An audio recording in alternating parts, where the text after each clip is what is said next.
வணக்கம். கலைச்செல்வி சாமுவேல் வழக்கறிஞர்.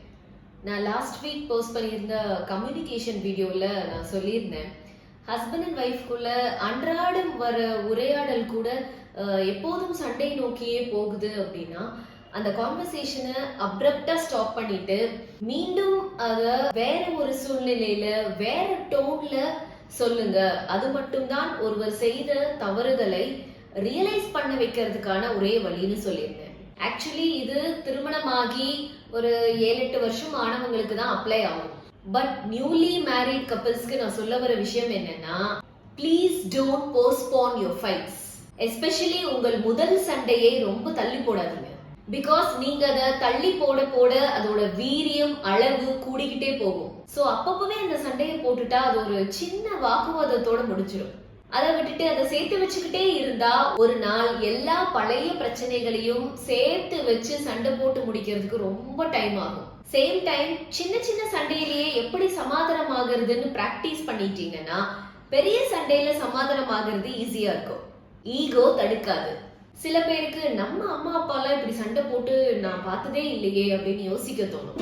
ஆரம்ப கட்ட காலத்துல உங்க அம்மா அப்பாவும் சண்டை போட்டிருப்பாங்க. அது உங்களுக்கு ஞாபகம் இல்லாமல் போயிருக்கலாம், ஆர் விவரம் தெரியாத வயதாக இருக்கும். மேபி அப்பெல்லாம் ஜாயிண்ட் ஃபேமிலியா இருந்திருப்பாங்க. அப்போ உங்க அம்மா அப்பாக்கு சண்டை போடுறதுக்கெல்லாம் சான்ஸே கிடைச்சிருக்காது. பிளஸ் கூட்டு குடும்பத்துல கணவன் மனைவிக்கு கிடைக்கிற பிரைவேட் டைமே ரொம்ப கம்மி. சோ கிடைச்ச அந்த சான்ஸ்ல அன்பை எப்படி பரிமாறிக்கொள்வதுன்னு தான் யோசிப்பாங்க. இதுக்கெல்லாம் உங்களுக்கு டைம் இருந்திருக்காது. ஆல்ரைட், இப்பெல்லாம் புதுசா கல்யாணம் ஆனவங்கள பெரியவங்க எந்த சண்டை சச்சரவும் இல்லாம சந்தோஷமா இருங்கன்னு தான் வாழ்த்துவாங்க. இப்ப மட்டும் இல்ல, எப்போதுமே தான். பட் அது சாத்தியமானு கேட்டா நிச்சயமா கிடையாது. ஆக்சுவலி நீங்க கத்துக்க வேண்டிய விஷயம், எவ்வளவு சண்டை போட்டாலும் எப்படி சீக்கிரமா சமாதானம் ஆகுறதுன்ற ட்ரிக்ஸ கத்துக்கோங்க. அதிகமா சண்டை வரும்போது எல்லோருக்குள்ளயும் ஒரு பயம் வரும்.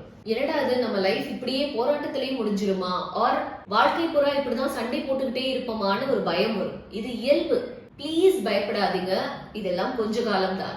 ஃபார் எக்ஸாம்பிள், ட்ரெயின்ல டிராவல் பண்றோம். ஏறி உட்கார்ந்த உடனே அப்பாடா பக்கத்து சீட்ல ஆளே இல்லைன்னு ஜாலியா இருப்போம். கொஞ்சம் கை காலெல்லாம் நீட்டி கம்ஃபர்டபுளா உட்காந்துருப்போம். அடுத்த ஸ்டாப்பிங்ல யாராவது வந்து பக்கத்துல உட்காந்துருவாங்க. அப்ப கொஞ்சம் டிஸ்கம்ஃபர்ட்டா இருக்கும். பக்கத்து சீட்ல இருக்கவங்க ஃபேமிலியா வந்திருப்பாங்க. கொஞ்ச தூரம் போனதும் எல்லாரோடையும் பேசி பழகிட்டா அடுத்து நம்ம இறங்குறதுக்குள்ள அவங்க குழந்தை நம்ம மடியில உட்கார்ந்துருக்கும். அவ்வளவுதான் வாழ்க்கை. புதிதாக திருமணமாகி முன்பின் பரிச்சயம் இல்லாத தம்பதிகளுக்குள் கூடல் எவ்வளவு சுவாரஸ்யமோ ஊடலும் அவ்வளவு சுவாரஸ்யம். நன்றி.